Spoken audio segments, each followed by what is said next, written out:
Jésus, avec toi, nous ressusciterons.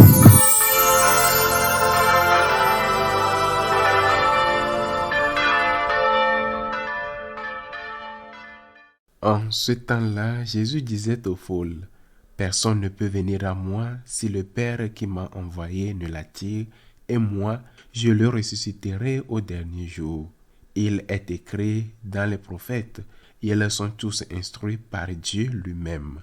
Quiconque a attendu le Père et reçu son enseignement vient à moi. Certes, personne n'a jamais vu le Père, sinon celui qui vient de Dieu. Celui-là seul a vu le Père. Amen, amen, je vous le dis, il a la vie éternelle, celui qui croit. Moi, je suis le pain de la vie. Au désert, vos pères ont mangé la manne et ils sont morts. Mais le pain qui descend du ciel est tel que celui qui en mange ne mourra pas. Moi, je suis le pain vivant qui est descendu du ciel. Si quelqu'un mange de ce pain, il vivra éternellement. Le pain que je donnerai, c'est ma chair, donnée pour la vie du monde. Acclamons la parole de Dieu. Pourquoi le Seigneur dit-il dans l'évangile d'aujourd'hui que tout homme qui écoute le Père et reçoit son enseignement vient à moi? Et ajoute-t-il que celui qui croit a la vie éternelle? La question est de savoir si la foi suffit-elle donc pour être sauvé. Est-ce vraiment suffisant? Les tests doivent être lus dans leur contexte et en lien avec l'ensemble des passages.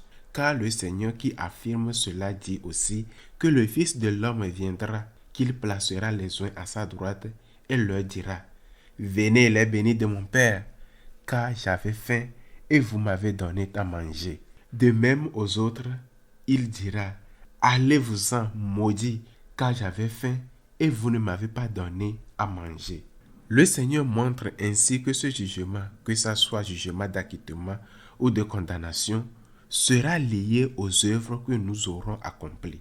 Je le répète, lire le texte dans son contexte et avec les autres textes, c'est ce que Luther n'a pas voulu faire.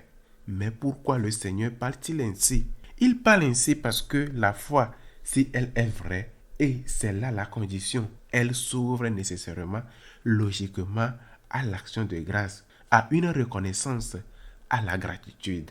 Comment pourrais-tu croire que Dieu s'est fait homme, qu'il est mort pour moi, qu'il est mort pour l'homme, qu'il est mort et ressuscité pour l'homme, et tu ne mets pas à genoux pour le remercier et lui dire, « Seigneur, que veux-tu que je fasse ?» L'apôtre Jacques, évêque de Jérusalem et parent du Seigneur, écrit dans sa lettre, « Montre-moi ta foi sans les œuvres, et moi, c'est par mes œuvres que je te montrerai ma foi. » Une foi sans les œuvres est une foi morte. La foi dont parle Jésus est celle qui écoute le Père, apprend et vient à lui. Celle qui croit à la vie éternelle est une foi vraie et vivante, une foi reconnaissante. Quand on comprend qui est Dieu, la grandeur de son amour et combien cet amour est immérité, on ne peut qu'en rendre grâce. On ne peut que dire merci Seigneur, merci pour ton amour, merci pour tes œuvres. Et c'est cette gratitude, fruit de la foi véritable qui conduit à accomplir de bonnes œuvres et de très bonnes œuvres.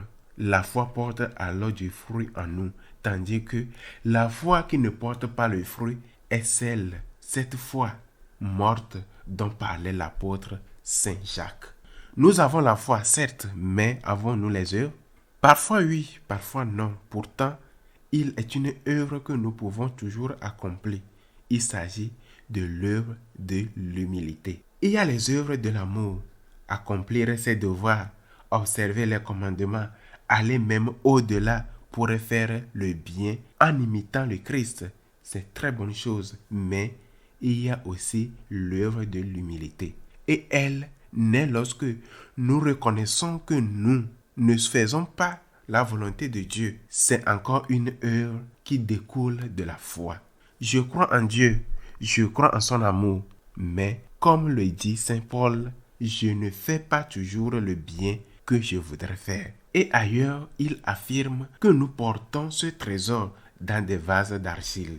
Lorsque tu n'es pas capable d'accomplir des œuvres conformes à ta foi, accomplis au moins les œuvres de l'humilité. Dis de tout cœur, avec sincérité, avec repentance, pardonne-moi Seigneur, pardonne-moi, je t'ai offensé, je t'ai pas aimé, je ne suis pas humble, pardonne-moi. Est au moins l'œuvre humble de la confession, l'œuvre du repentir.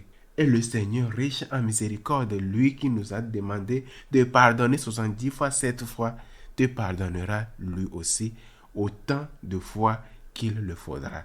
Et les œuvres de la gratitude, les œuvres de l'amour, et si tu n'as pas su les accomplir, est au moins l'œuvre de l'humilité, en demandant pardon au Seigneur de tout ton cœur, en te confessant et en recommençant. Que Dieu nous aide, qu'il soit ainsi.